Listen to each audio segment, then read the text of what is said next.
warahmatullahi wabarakatuh. Perkenalkan, nama saya Muhammad Fadlan Novel dengan NIM A152019014222. Saya akan menjelaskan tentang overthinking. Apa itu overthinking? Overthinking adalah memikirkan suatu hal yang secara berlebihan dan akan berakibatkan dengan stres. Nah, siapa di sini yang masih overthinking? Sebaiknya kita berhenti overthinking dari sekarang, karena overthinking akan mengakibatkan kita stres. Kita bisa mengantisipasinya dengan cara menuliskan atau mengingatkan di notes kalian, atau ditulis secara langsung di buku diary kalian. Nah, aku di sini masih overthinking tentang pekerjaan dan tugas kuliah yang selalu bersama-samaan. Nah, maka dari itu aku selalu memikirkan overthinking, apakah aku bisa menyelesaikannya atau tidak. Setelah aku menuliskan suatu kegiatan itu di notes, aku bisa menyelesaikan secara baik tugas dan pekerjaan itu. Terima kasih. Overthinking datang dari mindset setiap manusia. Saya juga sering overthinking ataupun banyak pikiran. Overthinking disebabkan mungkin seperti saya seorang mahasiswa, banyaknya tugas maupun kita lupa bahwa deadline tugas sebentar lagi. Nah, menurut saya cara saya mengatasi overthinking adalah melupakan pikiran tersebut. Saya melakukan kegiatan seperti nongkrong sama teman-teman, keluar rumah, berinteraksi, bersosialisasi sama teman kita, partner kita, relasi kita. Hal tersebut sangat mungkin mengurangi overthinking dalam diri kita. Perkenalkan, nama aku April. Overthinking aku biasanya itu karena selalu kepikiran tentang setelah kuliah mau kerja apa. Aku takut kalau nantinya pekerjaan itu tidak sesuai sama apa yang aku inginkan.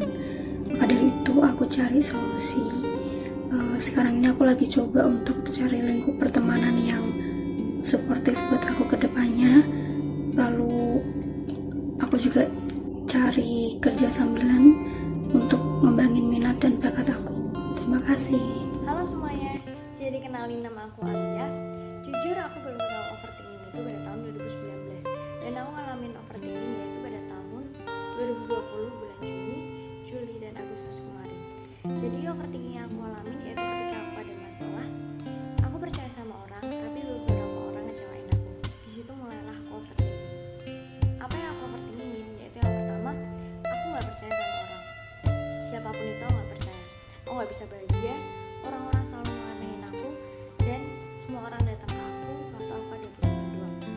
Dampak overthinking di aku yaitu yang pertama, aku jadi sensian banget. Aku nggak bisa fokus sama satu pekerjaan, pikiranku selalu bercabang, dan pastinya pola makan dan pola tidurku terganggu. Tapi sekarang aku udah nggak pernah overthinking lagi. Karena apa? Aku punya dua cara, yaitu yang pertama, ketika aku overthinking, semua aku tulis apa yang aku overthinkingin. Dan cara yang kedua yaitu ngobrol. That's it.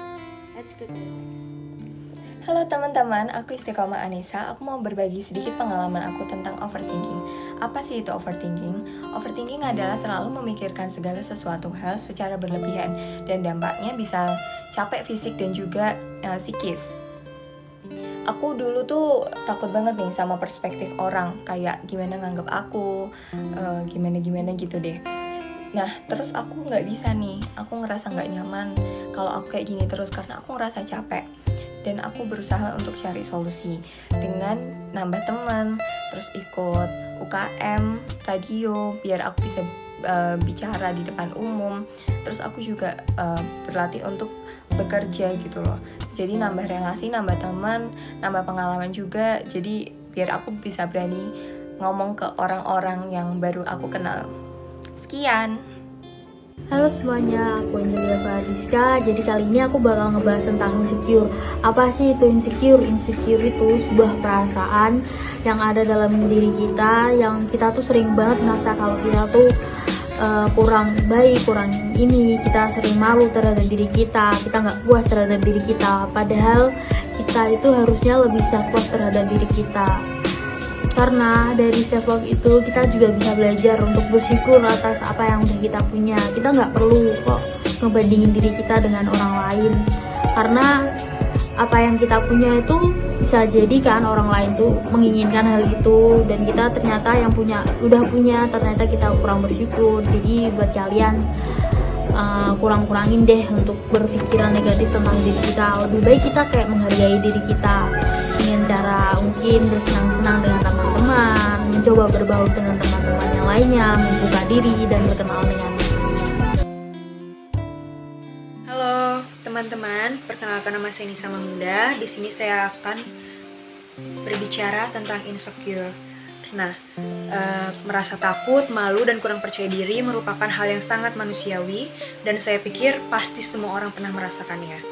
Nah, salah satu penyebab insecure itu adalah kita seringkali membandingkan diri kita dengan orang lain. Dan di saat kita membandingkan diri kita dengan orang lain, kita seringkali membandingkan kekurangan kita dengan kelebihan orang lain. Dan setelah itu kita seringkali merasa bahwa diri kita itu sangat tidak lebih baik dari orang lain, dan kita merasa makin tidak percaya diri. Nah, sebaiknya kita mengubah hal insecure itu menjadi hal yang lebih positif dengan cara menjadikan insecure itu sebagai motivasi agar kita bisa menjadi pribadi yang lebih baik lagi. Nah, setelah itu kita harus lebih percaya diri dan mencintai diri kita sendiri dengan cara bersyukur dengan apa yang telah kita punya. Halo teman-teman, aku Kak Silvi, sering dipanggil Exil. Kalian pernah merasa insecure ya sih? Pasti pernah dong. Insecure merupakan suatu kondisi di mana seseorang merasa tidak aman karena sesuatu hal yang membuatnya merasa gelisah, takut, hingga kehilangan rasa percaya diri. Penyebabnya bisa dari luar diri seseorang, misalnya bullying, dan dari dalam diri seseorang, misalnya karena ia selalu membandingkan dirinya dengan orang lain. Tuhan menciptakan manusia itu beda-beda, sehingga kita harus selalu bersyukur atas apa yang kita miliki. Setiap manusia juga pernah merasakan insecure, akan tetapi tiap manusia memiliki solusinya masing-masing.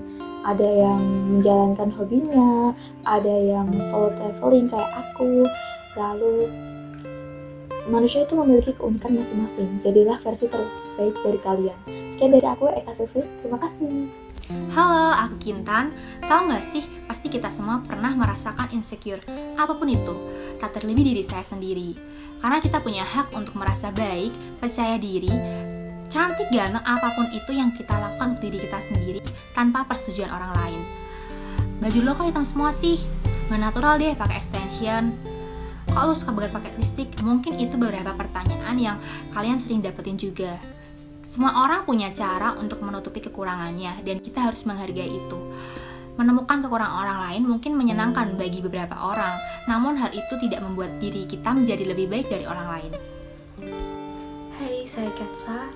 Jadi saya akan menceritakan masalah insecure yang saya miliki. Menurut saya, insecure yang saya miliki merupakan hal yang sering terjadi pada wanita saat ini, apalagi kalau bukan kurang percaya diri. Saya sering sekali kurang percaya diri, apalagi untuk mengekspresikan diri saya di media sosial. Bahkan, untuk memposting sesuatu, saya harus berpikir beribu kali dan menanyakan pendapat kepada teman-teman saya. Lalu saya memiliki cara untuk mengatasi hal ini, yaitu dengan berhenti membanding-bandingkan diri saya dengan orang lain. Sekarang saya sadar setiap individu memiliki kelebihan dan kekurangannya masing-masing. Dan yang terpenting, kalian harus sering untuk mengapresiasi diri kalian atas apa yang telah kalian capai hingga detik ini. Just love yourself first. Thank you.